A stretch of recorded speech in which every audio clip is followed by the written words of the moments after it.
मुकेश अंबानी की इनकम का अंदाजा आप ऐसे लगा सकते हैं कि जब तक आप ये वीडियो देखेंगे तब तक मुकेश अंबानी 1 करोड़ 92 लाख रुपए कमा चुके होंगे। जी हाँ, सिर्फ 10 मिनट में करीब 2 करोड़ रुपए। आजकल हर तरफ मुकेश अंबानी के बेटे की शादी के चर्चे हैं, जिसमें दुनिया भर से मुख्तलिफ सेलिब्रिटीज ने शिरकत की। दुनिया के टॉप परफॉर्मेंस क्रिकेटर्स और मूवी स्टार्स ने शिरकत करके शादी को 4 चांद लगा दिए। ये तो सब जानते हैं कि ये तमाम स्टार्स फ्री में नहीं बल्कि भारी पैसे लेकर आए हैं। सिर्फ जस्टिन बीबर की ही बात की जाए तो इन्होंने चंद मिनट की परफॉर्मेंस के 80 करोड़ इंडियन या 280 करोड़ पाकिस्तानी रुपये लिए हैं। अब यहाँ पर हर एक के जहन में यही सवाल आता है कि मुकेश अंबानी एशिया के सबसे अमीर आदमी तो है ही, लेकिन इन्होंने इतना सारा पैसा कमाया कैसे?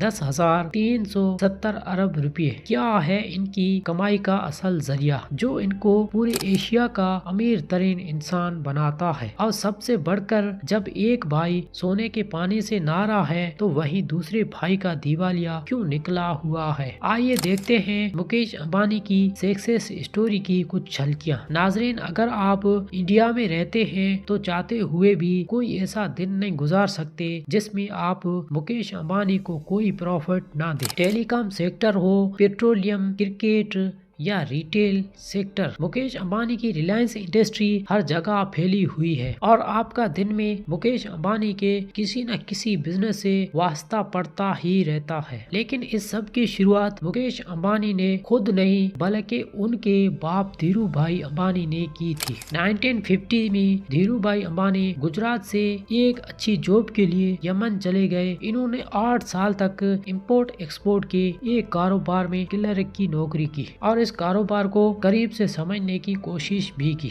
8 साल के बाद 1958 में वो वापस इंडिया आए और इस बार उनके पास एक बिजनेस आइडिया मौजूद। इन्होंने ट्रेडिंग बिजनेस स्टार्ट किया जिसे रिलायंस कमर्शियल कारपोरेशन का नाम दिया गया। शुरुआत में ये रिलायंस कारपोरेशन कंपनी सिर्फ स्पाइसर यानी मसालों की ट्रेडिंग में इन्वॉल्व। वो इंडिया से मसाले खरीद कर इनको मिडल ईस्ट और अफ्रीका में एक्सपोर्ट करते थे। क्योंकि 8 साल तक इम्पोर्ट एक्सपोर्ट के काम से वाबस्ता रहने की वजह से धीरू भाई को इस बिजनेस का काफी एक्सपीरियंस था, इसीलिए देखते ही देखते कामयाबी की सीढ़ियां उनके लिए आसान बनती गई। लेकिन धीरू भाई कुछ और भी करना चाहते थे। इन्होंने सोचा कि इम्पोर्ट एक्सपोर्ट तो चल ही रही है, अब क्यों ना मैन्युफैक्चरिंग बिजनेस में कदम रखा जाए। 1966 में इन्होंने रिलायंस टेक्सटाइल के नाम से एक नई कंपनी लॉन्च कर दी। इस वक्त कॉटन पर इंडिया सरकार की तरफ से काफी सख्ती थी, जिसकी वजह से पूरे इंडिया टेक्सटाइल्स इंडस्ट्री में बहरान रचा हुआ था। इसी दौरान धीरू भाई अंबानी ने कॉटन की बजाय सिंथेटिक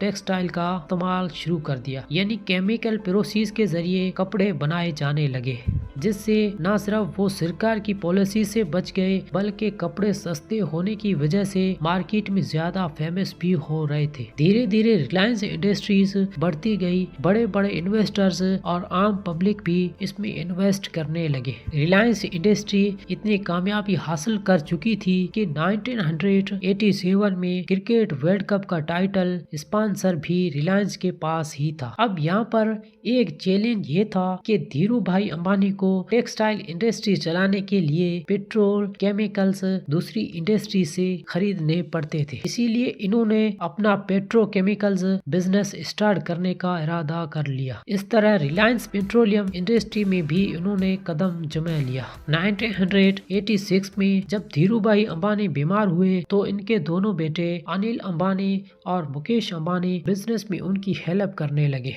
और जब तक धीरू भाई अंबानी जिंदा रहे दोनों बेटे उनके नीचे मिलकर काम करते थे। मगर 2002 में जब धीरू भाई की मौत हुई तो एक नया डिस्प्यूट सामने आ गया। अपनी मौत के पहले धीरू भाई अंबानी ने अपने जायदाद की तकसीम यानी इसके डिवीजन के बारे में कुछ नहीं बताया था। तो अब उनके जाने के बाद रिलायंस इंडस्ट्रीज का कंट्रोल कौन संभालेगा, इसी सिलसिले में रिलायंस के बोर्ड ऑफ गवर्नर्स की मीटिंग कॉल की गई और इसमें फैसला हुआ कि ज्यादा कंट्रोल मुकेश अंबानी को दिया जाएगा और यही से दोनों भाइयों के दरमियान दरार पड़ गई।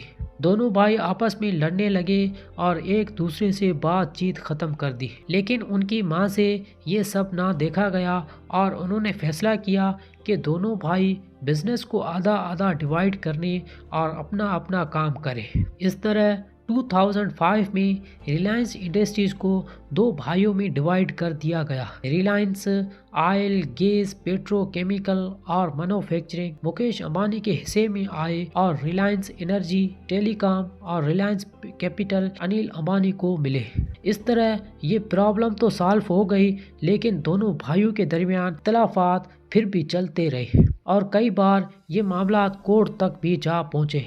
मुकेश अंबानी ने अपने हिस्से के बिजनेस को मेहनत करके बढ़ाना शुरू कर दिया। इनके हिस्से में जो जामनगर पेट्रोलियम रिफाइनरी आई थी, इन्होंने इसके प्रोडक्शन को बढ़ाकर इसमें state of the art manufacturing facilities install करके इसे दुनिया की सबसे बड़ी पेट्रोलियम रिफाइनरी बना दिया। सिर्फ ये ही नहीं बल्कि इस इंडस्ट्री में एक और नई रिफाइनरी को भी शामिल करके रिलायंस पेट्रोलियम का प्रॉफिट मजीद बढ़ा दिया। इसके बाद मुकेश अंबानी ने रिटेल इंडस्ट्री में भी कदम रख दिया, जिसके चलते भारत में एक नया इनकलाब बर्पा हो गया और पूरी इंडिया में स्मार्ट बाजार के नाम से डिस्काउंट स्टोर्स और सुपर मार्ट्स खोले गए, जहां कंज्यूमर को तमाम आइटम्स डिस्काउंट रेट्स पर एक ही जगह पर मिल जाया करते थे। 2008 में जब क्रिकेट की सबसे बड़ी लीग इंडियन प्रीमियर लीग का आगाज हुआ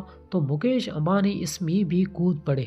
एप्पल की सबसे महंगी टीम मुंबई इंडियन को खरीद लिया और ये टीम अगले कई सालों तक एप्पल की मोस्ट वैल्यूएबल टीम रही। यहाँ तक कि जब कोरोना के दिनों में खाली स्टेडियम में मैच करवाए गए तब भी मुंबई इंडियंस ने रिकॉर्ड प्रॉफिट जनरेट किया। 2016 में मुकेश अंबानी ने टेलीकॉम इंडस्ट्री में कदम रखा और ये कदम इतना भारी था जो टेलीकॉम इंडस्ट्री के दूसरे कंपीटिटर्स को कुचलने वाला था। जियो के नाम से इन्होंने एक मोबाइल नेटवर्क लॉन्च किया जिसमें कॉल्स, डेटा और मैसेज को पब्लिक के लिए फ्री कर दिया गया। लोगों ने दूसरे नेटवर्क को छोड़कर धड़ाधड़ जियो की सिम्स खरीदना शुरू कर दी क्योंकि यहाँ सब कुछ फ्री मिल रहा था। देखते ही देखते जियो के व्यूवर्स 450 मिलियन तक जा पहुँचे और जियो ने जब 5G नेटवर्क लॉन्च किया तो व्यूवर्स की तादाद मजीद बढ़ गई। ये नेटवर्क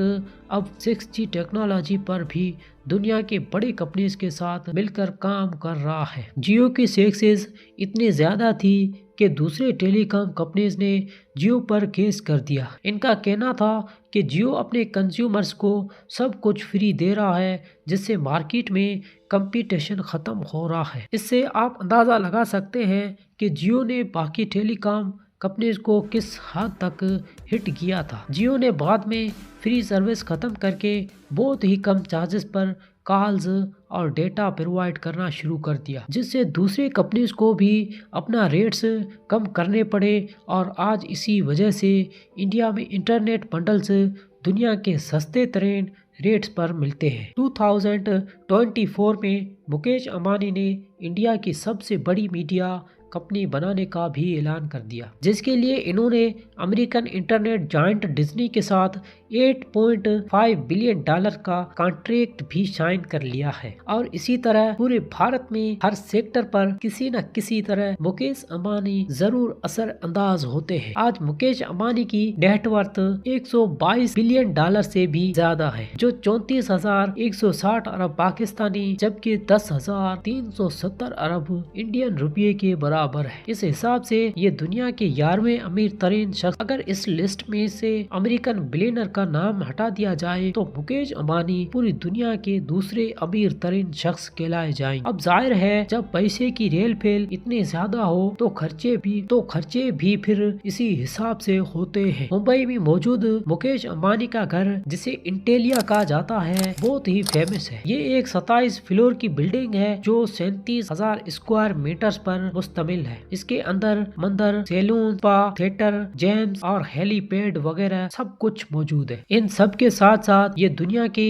लग्जरी तरीन गाड़ियों का एक शोरूम भी है। हाल ही में अनंत अंबानी की होने वाली शादी तो आपको याद ही है। एक अंदाजे के मुताबिक मुकेश अंबानी ने अपने बेटे आनंद अंबानी की शादी पर 5,000 करोड़ रुपए खर्च किए हैं। और ये सिर्फ एक अंदाजा, 5,000 करोड़ हो या 10,000 करोड़। हकीकत ये है कि जिसके पास 10,370 अरब रुपए की वर्थ हो, इसमें से 50 या 100 अरब निकालना ऐसा ही है जैसे जंगल में से 2-4 दरख्त काट देना। असल फिक्र शायद कभी किसी को मालूम ही नहीं। एक तरफ मुकेश अंबानी के पास तो पैसे की कोई कमी नहीं, लेकिन दूसरी तरफ उनके छोटे भाई अनिल अंबानी हैं, जिनको फालतू के जायदाद का आधा हिस्सा ही मिला, लेकिन आज उनका दिवालिया निकला हुआ है। एक्सपर्ट्स का मानना है कि अनिल अंबानी ने तेजी से तरक्की पाने वाली स्ट्रेटेजीज अपनाई, जिसमें मुख्तलिफ सेक्टर्स में वो एक साथ तेजी से आगे बढ़ना चाहते थे। इस स्ट्रेटेजी की वजह से इनके खर्चे बढ़ गए, लेकिन जितना खर्चा हुआ उतना प्रॉफिट नहीं आ पाया। दूसरा रीजन ये था कि अनिल अंबानी का ग्रुप इंडस्ट्री के मंजे हुए खिलाड़ियों से टक्कर ले रहा। साल के तौर पर रिलायंस कम्युनिकेशन मार्केट में मौजूद एयरटेल, वोडाफोन और जियो से मुकाबला नहीं कर पाई और फाइनली बैंक करप्ट हो गई। तीसरा ये कि अनिल अंबानी की इन्वेस्ट करने की पसंद और उनकी टाइमिंग हमेशा गलत साबित हुई। और सबसे बढ़कर अनिल अंबानी के ग्रुप ने खुद को डाइवर्स नहीं किया, यानी इस ग्रुप के ज्यादा आमदनी हाई रिस्क वाले सेक्टर से जुड़ी थी, जैसा कि इंफ्रास्ट्रक्चर और टेलीकम्युनिकेशन। जब बिजनेस मुख्तलिफ सेक्टर्स में फैला होता है तो बुराई आने के वक्त उनके पास किसी न किसी सेक्टर का सहारा मौजूद होता। इन सब मामलात के साथ साथ अनिल अंबानी मुख्तलिफ लीगल मसलों में भी फंसे रहे। रिलायंस कम्युनिकेशन ने एयर किशन कंपनी के कुछ पैसे वापस करने थे और ये मामला बम्बई कोर्ट तक आ पहुंचा। कोर्ट ने अनिल अंबानी को 1 महीने के अंदर एयर किशन के सारे ड्यूज क्लियर करने का हुक्म दिया, और अगर ऐसा ना किया गया तो 1 महीने के बाद अनिल अंबानी को आस्ट। लेकिन एन मौके पर बड़े भाई मुकेश अंबानी ने एंट्री की और पैसे अदा करके अनिल अंबानी की पहल करवा दी। ऐसे करते करते आज अनिल अंबानी की टोटल नेटवर्थ 0 है और ये स्टेटमेंट इन्होंने खुद यूके कोर्ट में जमा करवाई। जब एक केस के दौरान कोर्ट ने इनको चाइना के 3 बैंकों को $719 मिलियन वापस करने का ऑर्डर भी किया था। उम्मीद है पीके अनवर डॉक्यूमेंट्री की ये वीडियो भी आप लोग भरपूर लाइक और शेयर करेंगे। आप लोगों के प्यार भरे कमेंट्स का बेहद शुक्रिया। मिलते हैं एक और शानदार वीडियो में।